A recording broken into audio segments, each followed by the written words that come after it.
¿Qué tal? Bienvenidos, bienvenidas, bienvenides. Les habla Pacho, el director del Museo Universitario del Chopo. Hoy arrancamos con este ciclo de conversaciones sobre arte, política y contracultura en el mundo actual.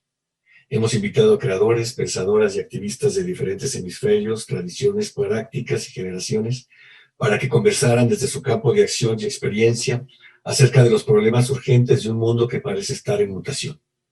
Un mundo afectado además por una pandemia global que parece haber acelerado una transición que aún no sabemos hacia dónde se dirige.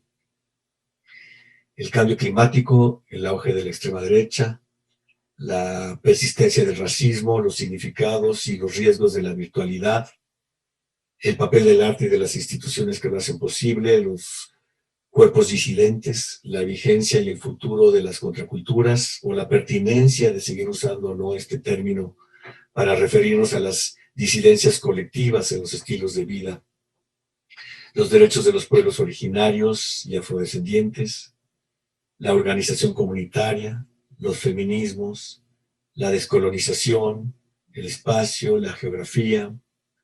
Todos estos son temas que han estado de por sí relacionados con la programación del Museo Universitario del Chopo en los últimos años. Un museo universitario que desde su fundación ha estado abierto al entorno. Este ciclo es para pensar desde el lado B de la cultura y la creación, para usar una metáfora musical. O mejor dicho, desde los múltiples lados B posibles. Porque en un mundo que presenta escenarios cada vez más polarizados, en posturas que parecen irreconciliables, nos parece urgente reivindicar la posibilidad de escuchar la pluralidad de voces, de prácticas y visiones en un mundo diverso. Para ello, desde el Museo Universitario del Chopo, en colaboración con el Centro de Estudios Postcoloniales de Goldsmith, en Londres, decidimos preguntar a varios amigos cómo se piensa al mundo hoy. Quiero agradecer a Manuel Suárez Lastra, director del Instituto de Geografía de la UNAM, a Mirna Ortega, de Cultura en Directo de la Coordinación de Difusión Cultural de la UNAM, así como a Lizy Sells y a Francisco Carballo, co-curadores del Ciclo, y desde luego al Museo Universitario del Chopo, a su equipo. Les dejo pues para nuestra primera charla con Hans Ulrich y Tino Sehgal. Muchas gracias.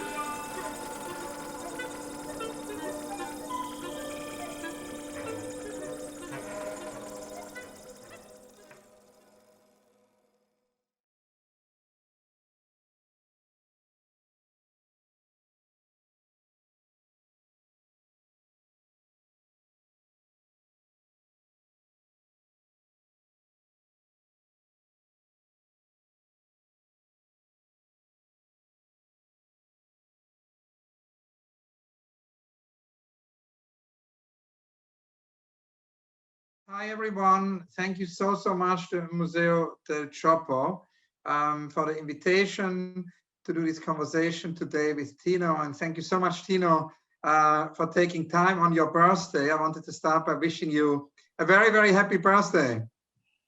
Thank you. And maybe before we start, we should talk about the light. Isa Genske once said more light research, and actually you have a very special light lighting today this Zoom conversation, a lamp by Pierre Week. Can you tell us about that? Yeah, I got it from the gallery. We're at the same gallery, twice at the same gallery, and I got it from the gallery for my 40th birthday, which is 5 years ago, so now I'm 45 today. And I don't know what it really is because it has a bit of a weird light, but you can see how it looks. So it looks like this. And that's it.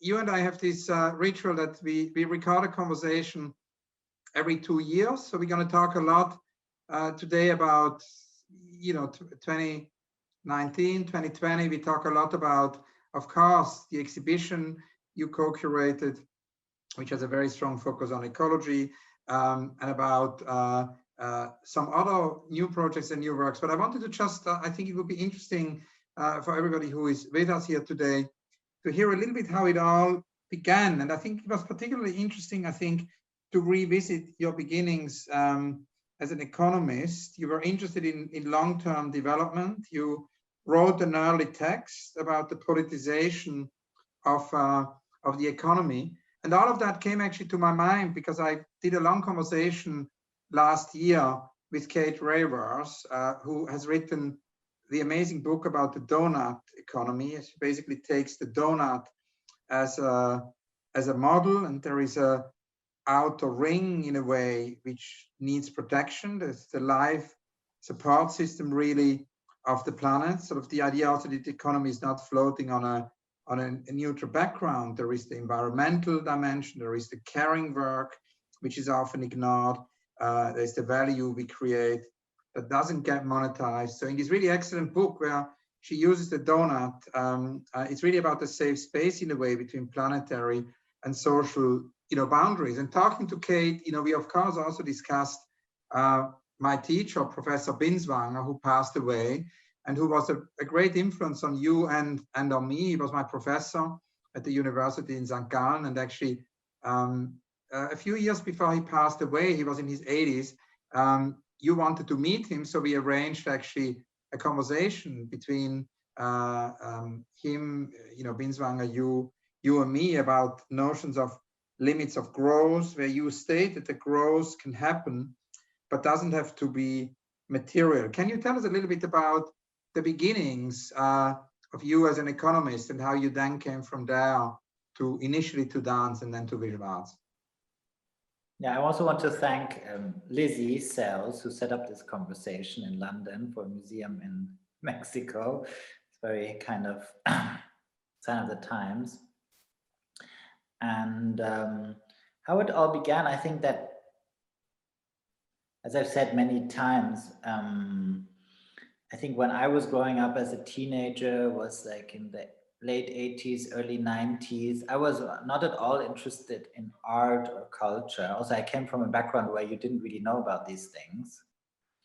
And, there was the only culture, pop culture was really available, so MTV. And then I lived in the suburbs. And so like so-called high culture didn't really exist. And I was mostly interested in politics, and my interest in politics was, of course, the big theme of our generation is that we're using up too much resources for other, to the extent that other generations won't be able to do anymore. And also by using up so many resources, we might change the way, the climate on this planet, the ecological balance on this planet, that also life might be more difficult to live than it was maybe in the 80s. And so this big question of our generation was a big question for me, and I was busy with that, and I was somewhat taken along also by there was a big green movement in Baden-Württemberg, which is a region of Germany where I grew up, which I think is probably the biggest region which is run by a green prime minister nowadays, probably in the world, I assume. And so a lot of people were busy with that, and I would be taken as a teenager to some kind of political debate, and I should speak for the green activist group, and I was like kind of the teenage voice, and I remember at one of these meetings, it was about how to improve the öffentliche Nahverkehr. So how do you say that in English? Like the public transport in around Stuttgart. And I was to speak, and so I did my part, I spoke, but at the same time, I was focused on the Minister of Transport, who was in the room and was kind of heading the whole thing. And I was just observing him as a human being. and seeing how he was kind of feeling out the room, kind of saying what the room could still take, wanted to hear, kind of taking the temperature of the room and then speaking accordingly. And I realized in that moment that what I had understood as politics was more like a kind of administration of politics, and that a democratic politician cannot go, but this was me as a teenager, cannot go against any idea that the majority of people have. So the truer form of political work was to work on the values of people. And so that's how I became interested in culture, and I didn't really look back, you know. And I thought, you know, art is a way of a long-term discourse on what our cultural values are. It's maybe the only, as I've said many times, the only long-term institution in our kind of Western market-based democratic societies, you know, which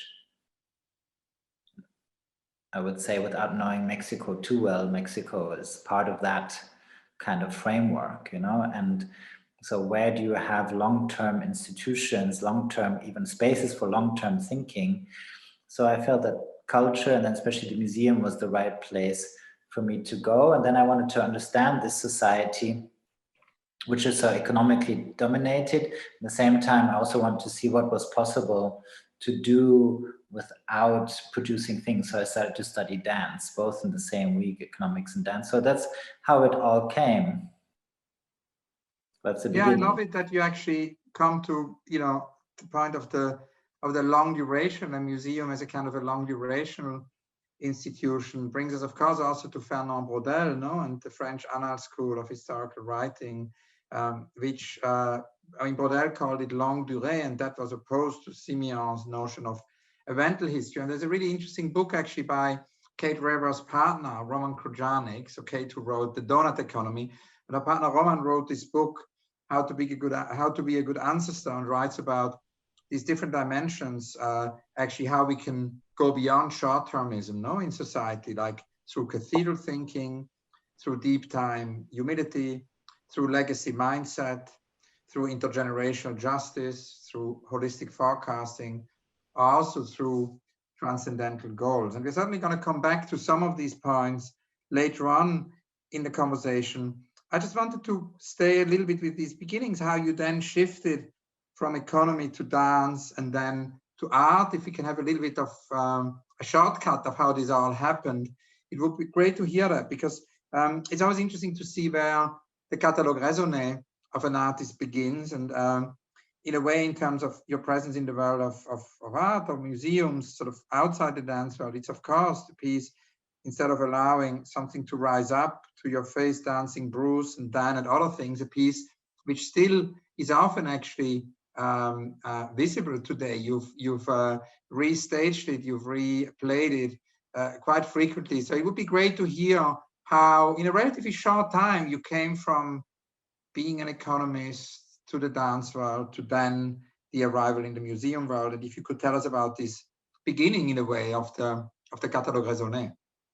Yeah, I mean, it's actually quite simple. The reason why it happened all at the same time is because it's all related to the same questions. Like, what do we do with our obsession with things, you know?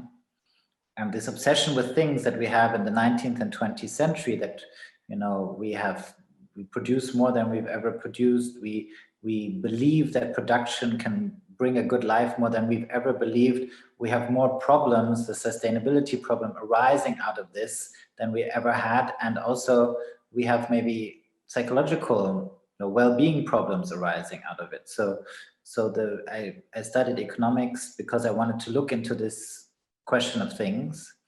I started dance because it was a solution to this question of things, and the museum was the temple of things, you know. And so instead of allowing, it's also not like this long title, instead of allowing something to rise up to your face, dancing Bruce and Dan, is kind of programmatic, because it's like the first words are instead of allowing something, right? So it's all the same. It's like, what can we do instead of doing things? Well, one thing is to dance, to sing, to interact, you know, because I think it's gotten better since the 80s and 90s, but I mean, we're more social, more creative, more kind of interpersonal, intersubjective, more immaterial, if so wish, society nowadays. But so I think there's a little bit less focus on things, you know. But of course, we're still a society which basically believes that, you know, the more you produce, the happier everybody will be. And there's truth to that. The problem is just that it doesn't really go all the way, you know. That's also kind of, you know, there's been a lot of psychological studies on that, you know, like that, which people are, let's say, happier, etc. And John Maynard Keynes already said that in the 20s of the 20th century, you know. And so those are the beginning, and it's all really one thing. It might seem like very separate, but it's all combined by this question of things.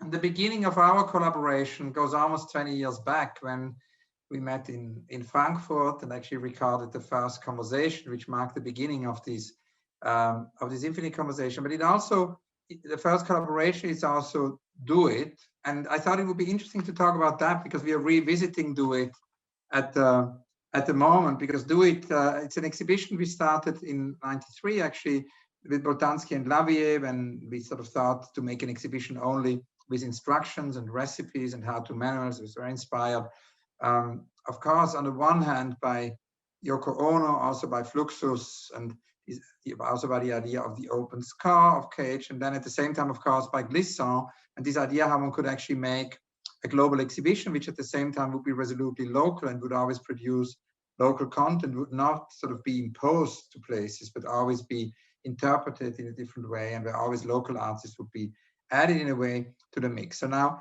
it's interesting that actually last year during the lockdown, all of a sudden, I got a lot of social media alerts, first on WeChat, also, you know, in China, and then in Europe, that actually people had again revisited the Do It books. It's been translated in many languages. And it was very touching to learn actually that people around the world kind of turned to Do It during quarantine. So we decided to revisit it and do a whole new version during that time when physical mobility is restricted. And in a way, Do It allows us to kind of go beyond the screen and the Zooms and the and in a way things can be realized and interpreted and done through paint or words or music or all kinds of mediums. So it's kind of an open invitation, one can say, for anyone to let art expand the horizons, not only as a passive observer, but to do something themselves. And we're doing a book now, which is sort of an environmental Do It with the serpentine and penguin. And you're actually, for that, revisiting your very early Do It piece, which was our first collaboration. Can you tell us about these two versions of Do It?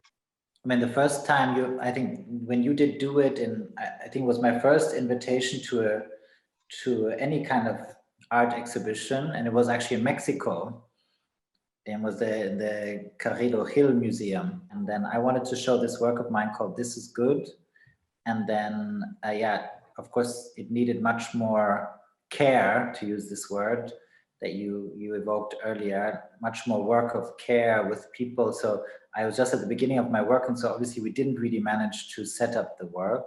And I think that for all the reasons that you mentioned, obviously Do It, you know, is interesting. It's also in a way like it's a thing that you did in the 90s, and now kind of popular culture kind of in this lockdown moment started generating similar things. Now that people started redoing artworks at home and posting them on social media, etc. To me, I think, you know, I think it's, you deserve all the credit for this, but you know, like it's one of our games also that I like to criticize your shows, so you forgive me. But I think this is really a good one. But nonetheless, you know, like one can also think, where is it coming from? And it's very much coming out of this conceptual art paradigm, you know, that somehow you just need a concept, and the concept can be the art, and then and that's it. Like the idea can be the art, and I'm not sure that's true, you know. And maybe that's my work at the beginning didn't really work in Mexico in 2001. It was because I think today we need much more composition, precision, craft work, you know, like or handiwork. And I think these things matter, and the whole idea that somehow just an idea could be a work of art, to me it seems a little bit simplistic, almost a bit modern, you know, like here's the idea and then it can come into reality no matter what. No, like how it comes into reality is an important thing, you know. And so that's why, and that's an energetic thing also, you know, the energy of a material, or like when Lizzie, who's invited us to do this thing, when she's doing a work of mine, there's a certain human quality in the room, you know. It's not just my idea, you know, or my choreography. It's also the way Lizzie does it, and the way also what she wants to do, but also in a way what she can't help doing, which is just being herself, you know, and the energies which come through that. So for me, I'm a little bit, for me, I'm much more interested in the care work which goes into something, you know, and the energetic, let's say, charging of a certain situation, like in my work, or energetic charging of a material, let's say in Jeff Koons's work, just to annoy some people, and then you know, and to see what that energetic frequency does in a room or does to a situation, you know. So I'm a bit skeptical that this legacy of conceptual art is so important today. What is important though is maybe the prosumer aspect, you know, or the IKEA effect, that somehow you produce it yourself, you know. And this is something that you could expand on in the way that people start really not doing it in museums, but start doing, you know, do it at home or something, you know, and building, like, and that's what you've done with the books. So the books are more interesting in that sense because you can read them and maybe people do them, and I don't know, and then they have a little work of art they can enjoy. My work for the book, after I realized that my work didn't really work in the do it framework, is then I did a work for the book, so to say. And that relates to your first question, which is you are already doing all of it, you know. And I think what was also always theoretically interesting for me about the, let's say, sustainability problem or like ecological problem, you couldn't really play the blame game, you know, because we're all part of the problem, you know, like everybody, at least in, like, let's say the northwestern hemisphere of this planet, you know, is using up much too much material, is emitting much too much carbon dioxide via that. And so we are already doing, you know, all of these effects that we might also be concerned with, you know. And at the same time, I mean, you're already doing all of it, is also just, to my mind, speaks to this kind of, you know, something that I'm always interested in, is like saying, like, you are an agent on this planet, you are a powerful entity, you're not just a receiver of a certain kind of sender artwork or something, you know. You have, reality doesn't work like that. Reality doesn't work like senders and receivers, and that's why artwork shouldn't work like that either. Yeah, I agree with most of it, but I don't think that you know, the conceptual art kind of aspect was actually the main thing. It has always been much more the kind of connection to DIY, you know, DIY poetry via Eileen Miles also. Then also, you know, if you think about Enzo Mari, whom just kind of curated the show of Enzo Mari at the Triennale, which is still on until October, sort of a retrospective. And of course, in the center of it is this autoprogettazione, where he developed a sort of a whole idea, a whole very sustainable idea of, you know, do-it-yourself design, which he considered more actually to do with sort of transmission of knowledge, you know, so that everybody can actually, that the knowledge kind of transmitted in a way that everybody can maybe, you know, do these autoprogettazione pieces by him. So I think that has always been the kind of main thing, but I agree with most other points. Now, one thing which is interesting is, if we go, you know, I reread kind of all our conversations, and we talked about your very beginning and about the first, you know, the first works. Now, there is a change, and that particularly in the 2017 conversation, that sort of came through, that you increasingly felt that even if you sort of questioned the idea of the sort of modernist separation, there was still something in the construct of an artwork which always connected it to sort of individualistic, autonomous, singled out kind of entity. And you say, if one sort of sticks to that, you know, there is a risk that it still sort of continues in that sense, the separation of modernity. And that sort of in the 2017 conversation, that comes out very clearly, that sort of brought your practice beyond the idea of a piece, beyond the idea of a work, which has a title, and that you actually started to craft much more scenes. You started to craft more experiences. And that brings us kind of closer to now. So I thought it would be interesting to hear a little bit about that change, which, I mean, could be seen in the Palais de Tokyo show very strongly, in the Gropius show. You know, any culture, any language has its kind of precepts, its preconcepts, which it needs to kind of put onto reality to kind of, I think Rancière once called it like le partage du sensible, you know, it has to kind of partition what you can experience, you know, in a certain way and make it digestible through making it like slicing it up into notions. And so we have these notions, you know, like artist, work, visitor, you know, and they come from a certain time, you know.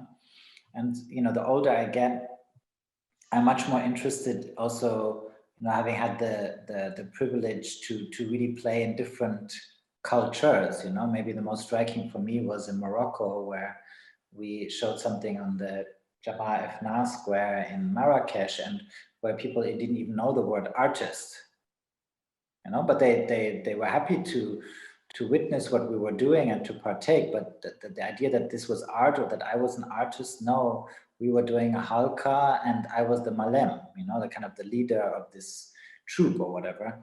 And so I've become much more, let's say, through doing this for many years, I've tried to focus more on what is maybe in my mind, you know, of course I cannot do my own precepts, let's say, but it's my mind, you know, something which is more basic is that somebody goes somewhere and has a certain experience with a certain kind of energetic frequency, which will do something to him or her or not, you know. And how do I arrange, and I'm the person who kind of arranges and organizes this, and what kind of human contact, what kind of human reconsiderations might happen in such a moment, you know, and the more they happen, you know, the better the situation is. And now then how somebody else then comes and frames it for art history or frames it for culture or frames it for a market transaction is then secondary, you know. And so, and I think that goes also back to the very beginning, that at the end of the day, you know, it's what our core interests are, you know, like my core interest at the end of the day is a political interest, but I do this political interest with a lot of respect for the game called art, you know. And so I do it inside of this game, which is an established game in society, but it's not a game which has been around forever. I mean, the kind of exhibition, art, game, art as an autonomous notion has been around for maybe 200 years. And it's my mind not sure at all how long it will still stay around, but it's a game, you know, like, and it's a game you can learn how to play, and you can, you know, some people play it well. Can you maybe give an example for that? Because I think the Gropius and the Palais de Tokyo, for me, are unforgettable experiences when you did projects really on the scale of the entire building. And there were these scenes as part of the experience where you pulled people together, and these were not necessarily pieces by yours with a title. It's a different kind of experience. So it would be great, I think, for everybody who is with us here today to just hear you maybe describe sort of one of these situations and to understand kind of better how you sort of went beyond this idea of a construct of a work, you know, which is a singled out entity, because I think really something shifted in these shows.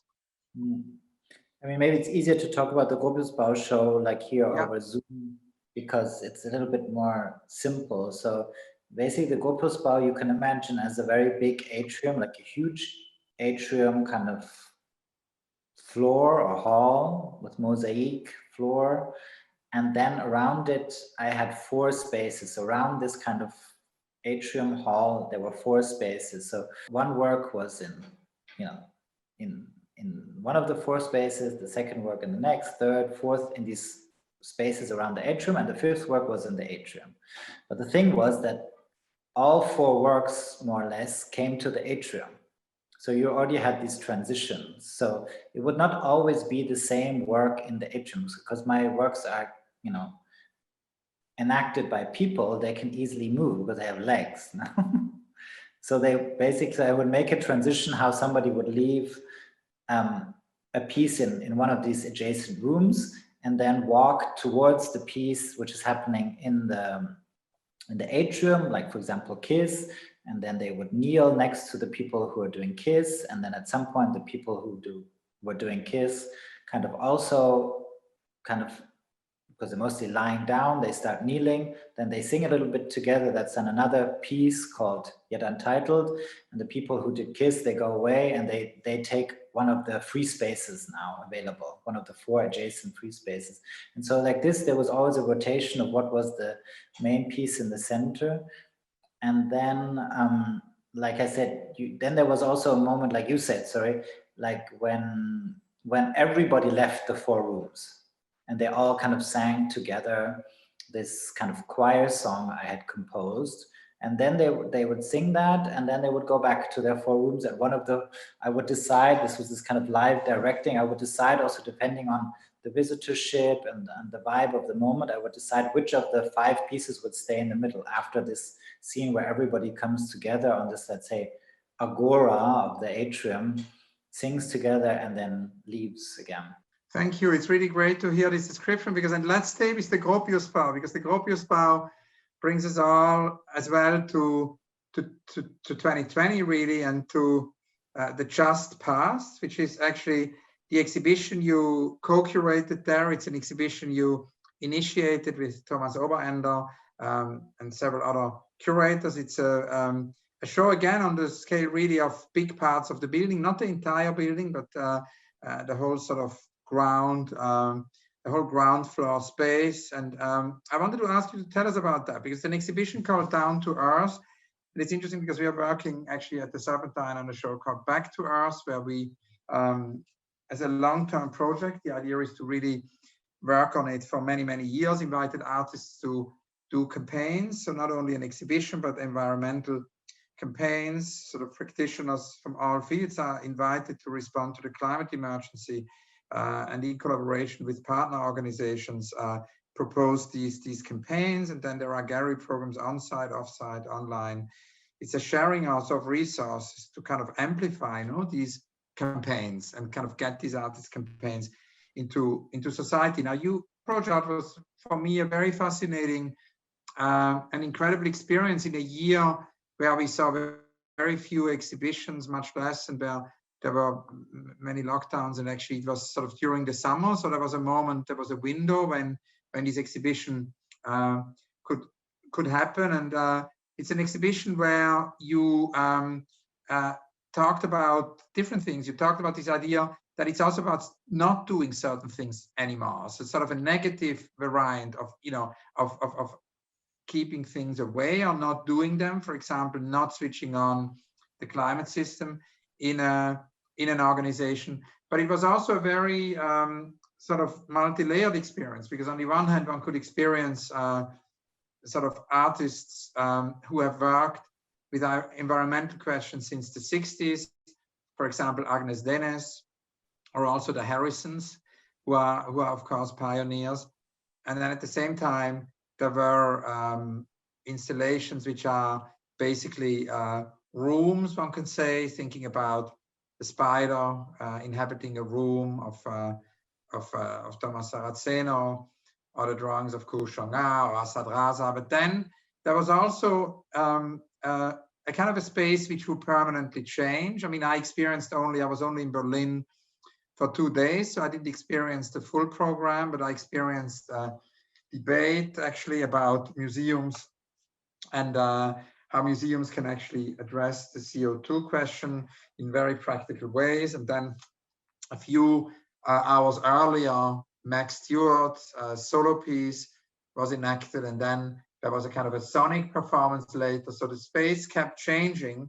So can you tell us a little bit about this exhibition, the return to the Gropiusbau, this time as a curator? And it seems interesting because also certain things, and that's where it does actually kind of connect to do it. You said that there are certain activities, you know, which people can find interesting and then maybe do themselves, you know, so that that the exhibition can somehow also go into our daily life. I mean, it kind of relates back to what you started the conversation with, no, like the beginnings. I mean, I came into art because I thought it was the most effective place to think about like this kind of question of sustainability, because art is focused on visual art and museums are focused on things, and our sustainability problem comes out of this kind of uber focus on things, you know. Then of course, when I started working in culture in the 90s, early 2000s, of course I had to realize that nobody was really interested in this topic. If you look at our first interview from 2002, the only thing I talk about is the sustainability problem. It's just that I understood already at the time that like the sustainability problem is much more about doing than about saying, you know, I can say whatever I want, you know. For me, very formative was the study in the 90s in Germany where they looked like that the people who used up the most carbon dioxide per year were the people who supported the Green Party, you know.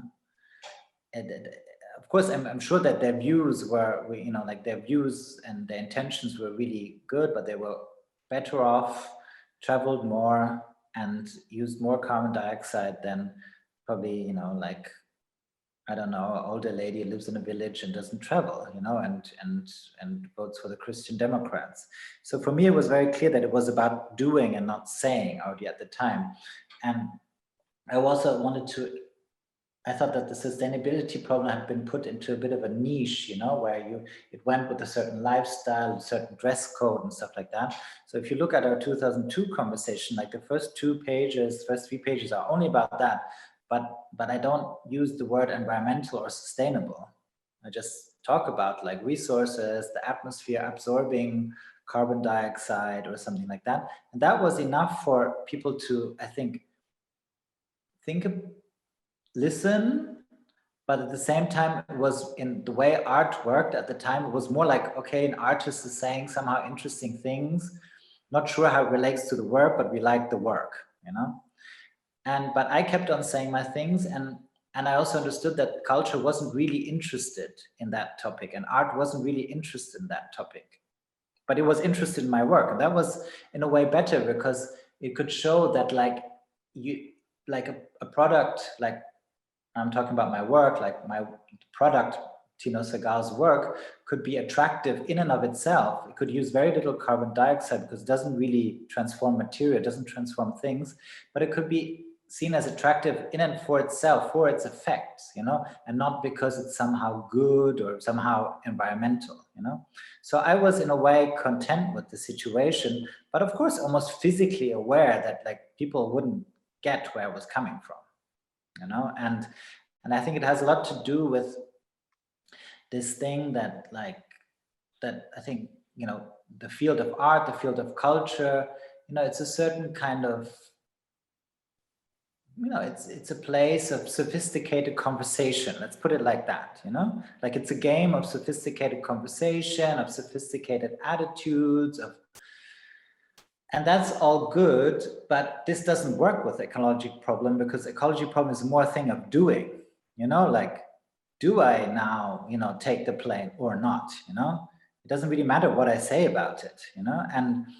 And so So I was aware that the time wasn't really, like this topic wasn't really interesting. And I was also aware, like for the art world, I was also aware that that it was very difficult to transform it into a discourse. Then I think people like Bruno Latour, who was always more on the technical side of, like, let's say theory production, he managed to now bridge this gap a little bit and somehow make it attractive. Plus the, like you say, climate emergency, like the problem has just grown in scale. And now some of the people who already knew all of the facts, let's say in the early 90s, they now have children who are like demonstrating on the street and they're like, oh shit, I never took this really serious. And now my child is taken serious. And how do I answer to my child?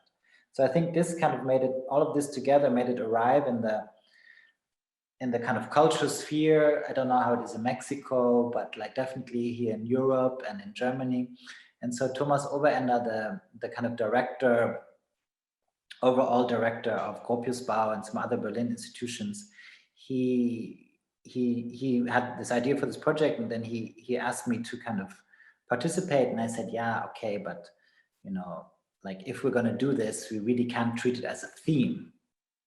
Like we really have to change what we do and not what we say. So I said, if I participate, let's do a show without electricity and let's try to switch off the climate control. Because the climate control, of course, is a very strange thing because it uses a lot of energy, like 2/3 of the energy of an exhibition or a museum. And it runs on a standard which is made for old paintings, you know, or drawings. You know, it has to be 20 degrees, 50% humidity, but contemporary art doesn't really follow this logic most of the time. It's a video installation. It's a thing that you can, like, you know, rebuild, like Robert Morris's mirrored cubes were the first examples maybe of that. So why do you have to regulate the temperature and the humidity at such a precise level, which costs so much energy, if you're anyway not really conserving things, you know? So we try to open like the debate on these kind of things, and also especially do them ourselves, you know, because then you realize it's much more difficult to actually do them. There was actually a lot of resistance in the building, like to switch off the climate control. In the end, we also didn't fully manage, you know, because then people said we will lose our legitimation towards lenders because they see that like our graph is not correct, you know, that we're not able to keep the 20 degrees.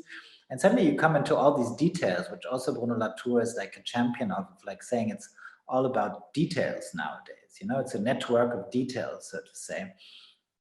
And so that was the main thrust of the show. And then the other thing is something that obviously you and me have worked a lot on in our like Fun Palace, what we call the Fun Palace research we've been doing since 10 years. It's like, what can be a different way of museums being, museums thought of as like individualized, or let's say a ritual for individuals, a liberal ritual for individuals, like where you can come and go as you like with your friends, talk, you don't have to shut up, sit still and look front and listen to somebody. And so in terms of these kind of liberal rituals for individuals, like how can you do a version of this which is less focused on things, you know, comes back to the same question. And so then we had one room in the exhibition, the biggest room, which was just a programmed space, which would have different events, all without like electricity happening. You would walk into it sometimes. So then it would be more, let's say, free roaming or liberal, if you like. I know people can kind of trip over that word, but more free roaming space. And sometimes we would also close it and then open it from another side. So it was more an event space, you know. So we tried to also have like, let's say, plurality of different modalities operating in that space. But essentially it was also about like, what can you do beyond things? It was again also my core question, you know. Yeah, so it's fascinating because so there is what you call the negative variant, that you don't do things. That's, for example, you don't switch on the climate, the climatization of a museum, you switch it off. And then there is the positive variant, which is this idea where you say, you know, how to actually find different ways to not transform material into products, but to actually you say to create, instead of objects, maybe more life quality or something like that. And the question is, of course, what kind of institution that needs, an institution which would go beyond objects. And that's a conversation we've had actually, yeah, I think quite since the beginning, since we met. I was close to Cedric Price, who together with John Littlewood, actually, who was the pioneer of street theater, came up with this idea of the Femme Palace at the very beginning of the 60s. And it's an unrealized project for London.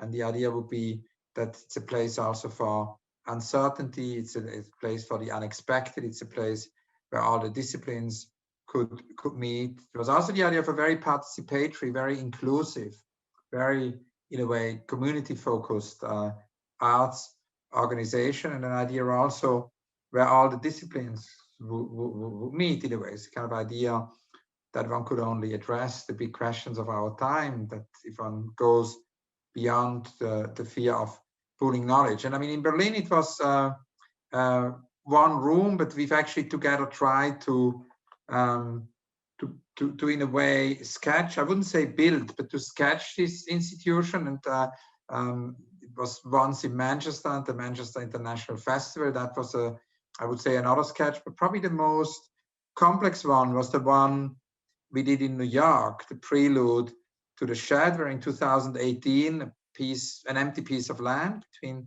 10th Avenue and 31st Street became the prelude for a new arts organization. And we collaborated there very closely with the architect Kunle Adeyemi, who developed a temporary structure, one could say, which could change. So many of the participants came from different fields. There was, of course, there was Foresight as well, Will Foresight, there was dance choreography, there was also music and concerts of Azealia Banks and Arca and Abra. At the same time, there was a school, Damayasat Raza. So maybe it's actually interesting to talk a little bit about that, about the prelude, because in a way it could instantly change. I mean, there could also be, there's a whole lecture series we organized there with Dorothea von Hantelmann, and that whole project, of course, came out of the collaboration with Alex Poots, who then, ran the Manchester International Festival and had moved to New York to the Shed, and was in dialogue with him. And it could be a dance performance, which then all of a sudden, because the architecture was so flexible, so it could sort of fall apart and be recombined again, could lead to an evening of concert. And then 5 minutes later, all the elements recomposed, a conversation started. Yes, I think it would be great to hear a little bit more from your perspective about this 2 weeks experiment. Yeah, I mean, maybe to start more on a kind of fundamental level, I think, which can maybe be interesting, hopefully, for our audience, which we don't see at this point, but we're hoping that they will be there at some point in the future. Hello, if this moment makes it into the edit. I hope you're having a good time in Mexico. I think, that on a very fundamental level, you can say that, every society needs rituals, and it needs rituals to kind of exercise and initiate foundational categories of this society, which keep these foundational categories, foundational notions, which keep this society together, So if we believe that we are like a community which is tightly bonded, we kind of gather in a circle, and the circle itself already, let's say, like if you think of the Sabar rituals, which I know a little bit, that's why I'm mentioning them, the Sabar rituals in Senegal, like the people are on the square of the village in a kind of circle. So the circle is a very clear form, like in the sense that there's an inside which is created and an outside created. This is something that you do when you want to re-instantiate that we are a community, and we are a community that kind of has an exterior. We're not totally open to the exterior, Just to give an example of what I mean by foundational categories and notions, And so the thing is that every society needs that, because it only operates on notions, categories, also on bonds, which get exercised in these ritual moments.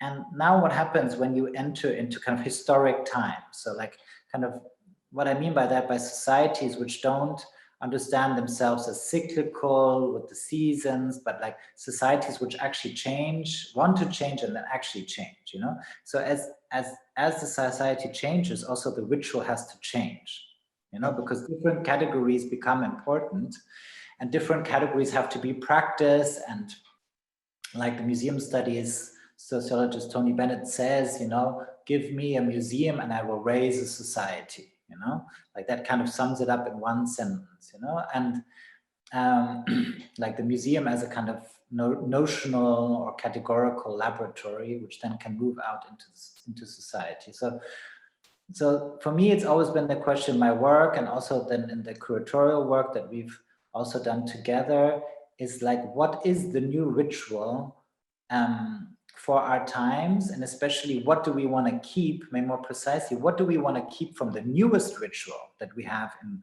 Western market-based democratic societies, which is the exhibition ritual?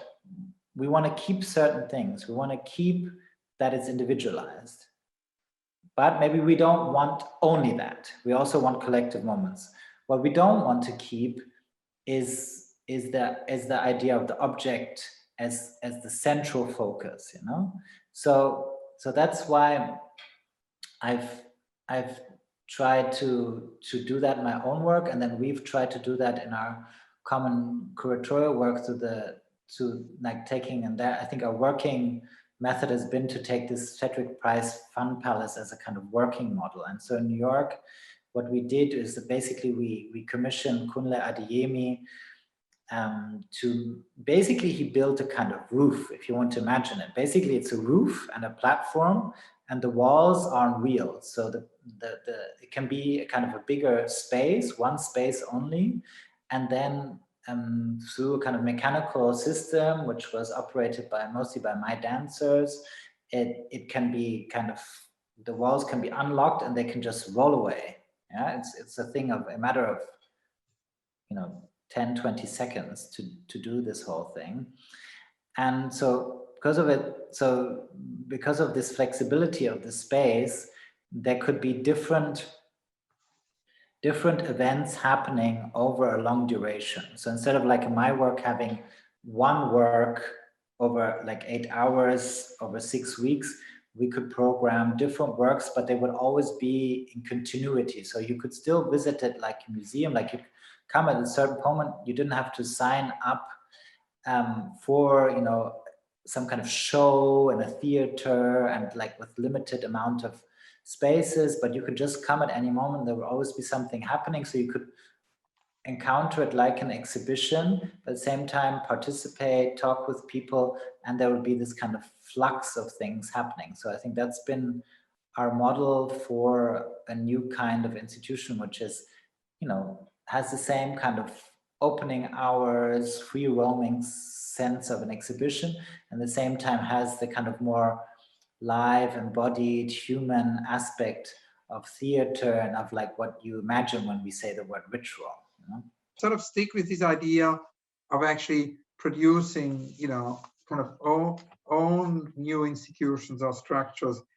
I mean, it's interesting. The other person besides Cedric Price we discussed a lot is, of course, Edouard Glissant, you know, and his activities as a poet, as a philosopher, as a public intellectual, and as a curator, you know, not only involved literary and theoretical work, but it sort of kept returning also to this idea of actually producing realities. So first of all, he was involved in, you know, Martinique's independence, and then he founded an institute, a school, the Institut Martiniquais d'Etudes, which produced, in a way, was an agent of change and had a huge impact on generations of people, as it changed the school system, so as to say, in Martinique. And then later on in his life, he imagined, you know, as we do in our conversation about the Fun Palace, he imagined a museum for Martinique, which is unrealized, where he wanted to actually create a museum which would not only point at urgencies, but actually find agency to respond to these. And it was his idea actually of a an archipelago instead of a continental institution. It would be an archipelago, because he says that it's in these islands of the, of the archipelagos where he basically grew up, that the idea of creolization, which is the blend of cultures, was most brilliantly fulfilled. He said continents reject mixings, whereas archipelagic thought makes it possible to say that neither each person's identity, actually not a collective identity, are fixed and established once and for all. So he said, I can change through exchange with the other without losing or diluting my sense of self. And that seems also to be a kind of an exciting model and an important model for what an art institution in the 21st century could be. But thinking about production of reality, it's not only the idea of setting up the own institution. I wanted to see if you had any other so far unrealized projects in terms of, going into different fields of society. If you've ever had the idea of founding a school, of starting a school. There was in our early conversations the idea of you maybe going into politics. I mean, it's interesting that, for example, Joseph Beuys in Germany co-founded the Green Party, and of course this year on May the 12th is his centenary. That made me think of that. I think it was in 2003 or 4 in our conversation that you said that you would not exclude to maybe one day go into politics. So just following on Glissant and him saying that he wanted, in addition to his activities as a poet and a philosopher and a public intellectual, go into this sort of production of different realities. I was curious to hear a little bit if there were any such unrealized project of yours. I mean, maybe my unrealized project is to speak less, like in terms of personal growth, like to listen more, speak less. Although this is a format where we're invited to speak, and thank you again for that. But I think on a personal level, I think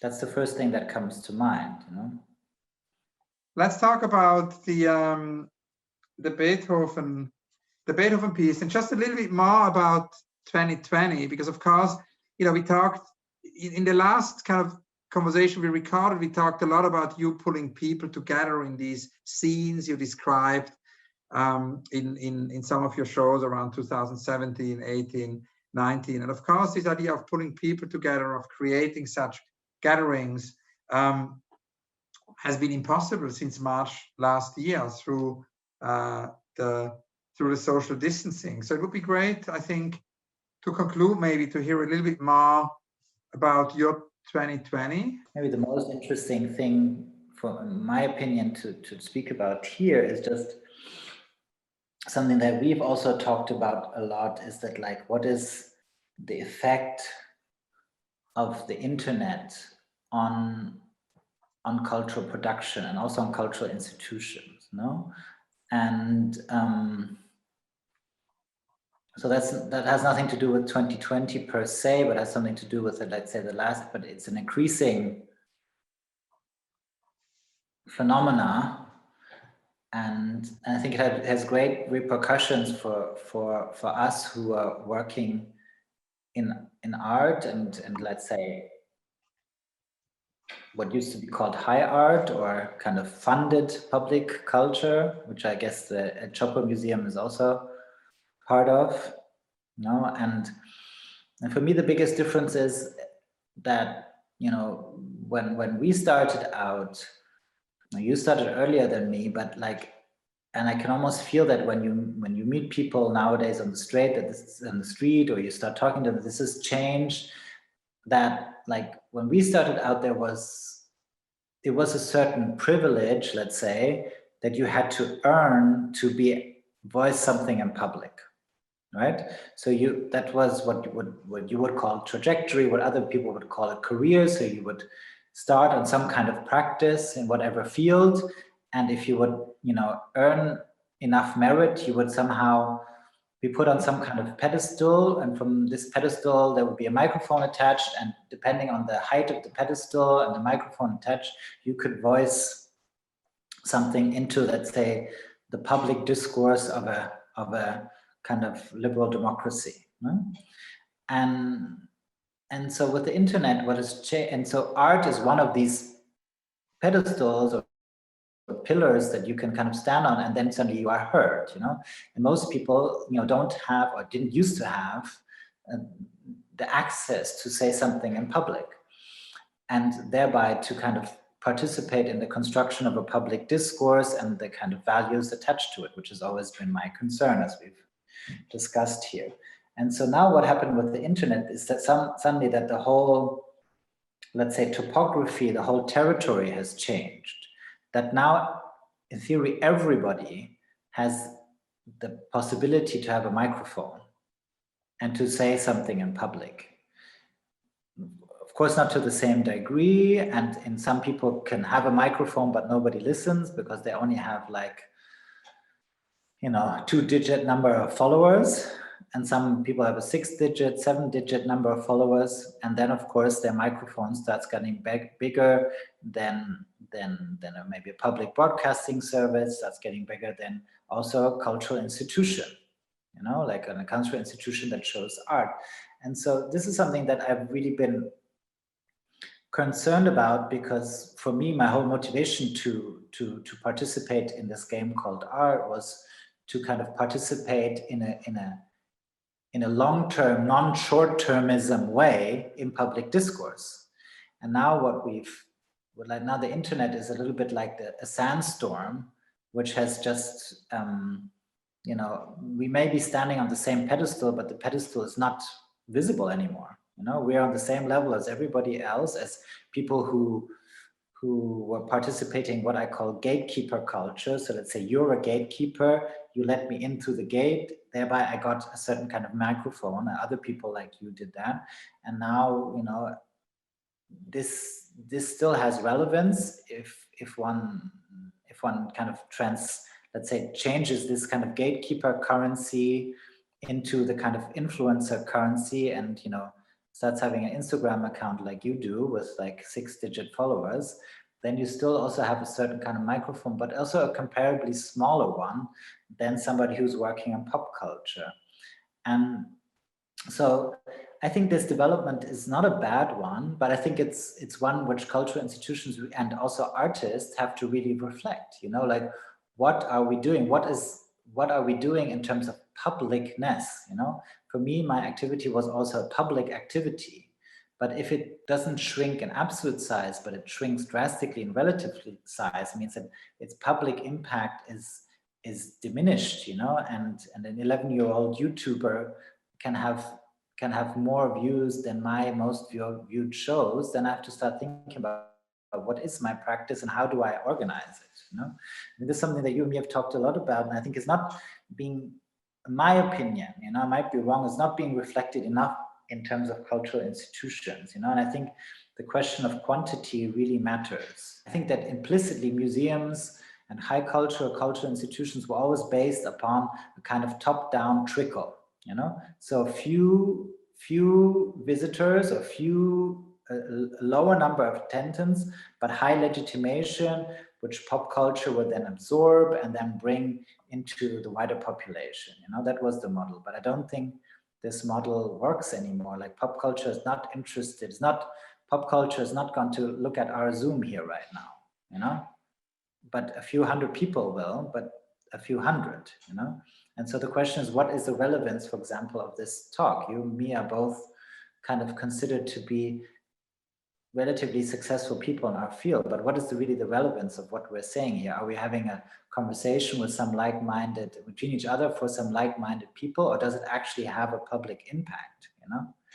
And maybe it will have, and I'm confident about it, maybe it will have, but maybe if it's a good conversation, it will have an impact by maybe in a few decades to come, you know, but not an immediate impact like when somebody who has like maybe a 6-7-digit number of followers makes a public statement. Like, for example, when Billie Eilish is somebody, like, I personally don't necessarily like her music that much. I don't mind it also, but I think Billie Eilish, you know, taking maybe her cues also from what Madonna did in the 90s, but maybe in a better way, she really changed the image of what it means to be human, what it means to be a woman, but also what it means to be human. And she didn't do that out of nowhere. It's not her own original master stroke, but she's somebody who managed to amplify it.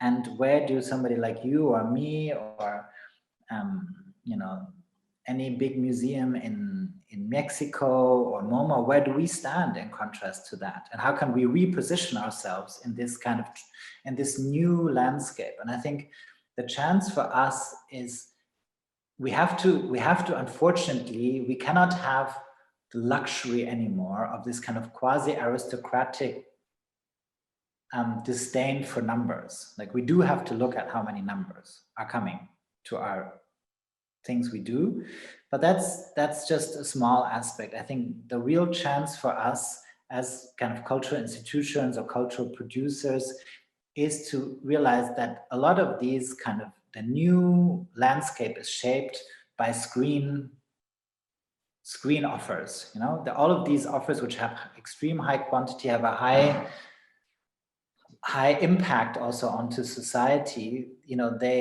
and we've seen really bad versions of that, you know, recently in the US, you know, how quick it can go from social media to real action.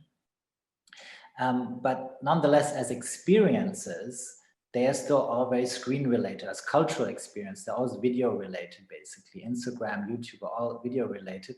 And what we can provide is like real embodied experiences and interactions with other humans. And I think that's something which becomes more urgent, that we do that in a very contemporary way, which is accessible to opening hours. And that's made sound like a weird point, but I think it's a really essential point. It's same like Netflix is opening hours, television is not opening hours. We have to be opening hours. We have to have high quantity. We have to have high level of embodied and human contact and connection. And I think then we can also live with the fact that we will never get the kind of numbers that a lot of people in let's say pop culture, entertainment culture, which we are now part of. There is no more, in my opinion, there is also no more high or low culture. There's only culture, and in the large sense, that's a good thing. It's tough for us from the ex high culture field, but it's at large, it's a good thing. It's a democratic thing. So what would be amazing to wrap up today's conversation, for which I'm so grateful, would be that if you could just briefly talk about this joy and the way how you actually did in Vienna, unusually so for you, in a art historical context of actually not the contemporary or modern museum, but of an art historical museum, of the Kunsthistorisches Museum in Vienna. It's an exhibition which Eike Schmidt had initiated, the director who never arrived. It's a quite extraordinary story. It's a director who was appointed but then changed his mind, and so it's an exhibition curated by a director who never became director of that museum. And it's the 250th, or at least initiated, maybe not curated, by that director who never arrived. And it's an exhibition to celebrate the 250th anniversary of Ludwig von Beethoven. And as I said, you know, I couldn't go to Vienna and see it, but I read that you attributed these music pieces to different actually parts of the body. And it would be great to hear about that piece, and also why you were interested in this idea of Beethoven. I find it very fascinating that you said in an interview that your main sort of motivation was actually that you found it so interesting that 200 years after these pieces were composed, people are still listening to it. And then you wanted to kind of find out why. I think, first of all, maybe tagging on from what I was saying, because you asked me, why are you doing something in Kunsthistorische Museum? Well, first of all, because I'm an artist and they invited me, but that's of course not so interesting. My interest rather, and that's maybe more interesting, is that it's a tourist site. You know, they have like 3,000 visitors per day normally when there's not a lockdown, and it's a world-class collection. At the same time, it's one of the main tourist sites in Vienna. You know, and so you get a very large cross-section of society, you know, or of global society there. And I was really looking forward to show work which would communicate with all different kinds of people and a large number of them. Because, like I said earlier, I think that's a question we don't have the luxury anymore not to ask that question. Then, like, you know, I always like this idea from Alfred North Whitehead, like the adventure of ideas is a book of his, you know, and I think like with Beethoven, you can really see the adventures of melodies, you know, like what I find fascinating for Elise, which obviously a lot of people think is cheesy, but like that if you press a button on a keyboard for Elise, this, you know, shows up, or if you have a megaphone, and apparently like on some megaphones or a lot of them, if you press a button, for Elise shows up, you know, and so, and for Elise was a composition, you know, they call it a bagatelle, like it wasn't even sure for a while if Beethoven even really wrote it, and it's not an official work of his. So it's really, nobody supported this melody, so to say, to come into the public, let alone to stay around for 200 years. But somehow it has its own life, its own capacities of surviving. And I have a lot of, you know, I'm humbled by that and a lot of respect for that. And so I also took this invitation as an opportunity to look into this mastery of somebody who lived many years ago and who, you know, has touched, let's say, the souls of generations. And then, like, yeah, like you said, you know, there's, for example, the Egmont Overture, which is a choreography for the head. And then there's the Fifth Symphony, the first movement of the Fifth, is ba ba ba ba. You know, this probably one of the most famous 3 notes on this planet is a choreography for the arms and the hands, and then it goes like through the whole body. And then the Ninth Symphony, his last thing, the fourth movement of the ninth, is like a choreography for the whole body. So the whole thing is a kind of a celebration of being human in the double sense, that on the one hand, like of having a body, being a human being, and like, oh, I have an arm, I have a head, and like, how does that actually look like? And can be a strange effect, I think, because a lot of these pieces were made, these movements were made at a time which had a different attention span. So our attention span for music is maybe 3 minutes, like a pop song, and his movements are more like 7 to 10 minutes. So for 7 to 10 minutes, you're looking at one body part moving, you know, and it's kind of a weird meditation on this body part and what it can do. At the same time, it's also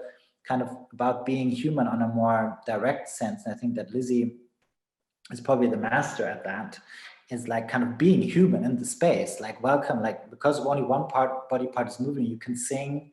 And so it brings together this piece, like all the different elements of my work, like singing, dancing, and being social.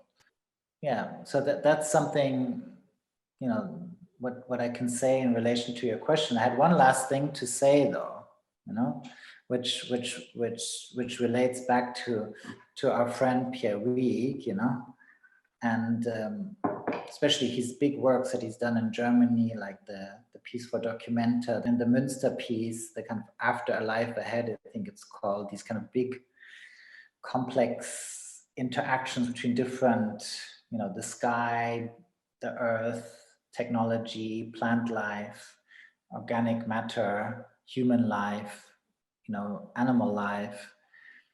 And, you know, I think I really recommend that you read, that the people in Mexico read the article that you publish in your Serpentine catalog on Pierre Wieck, done by our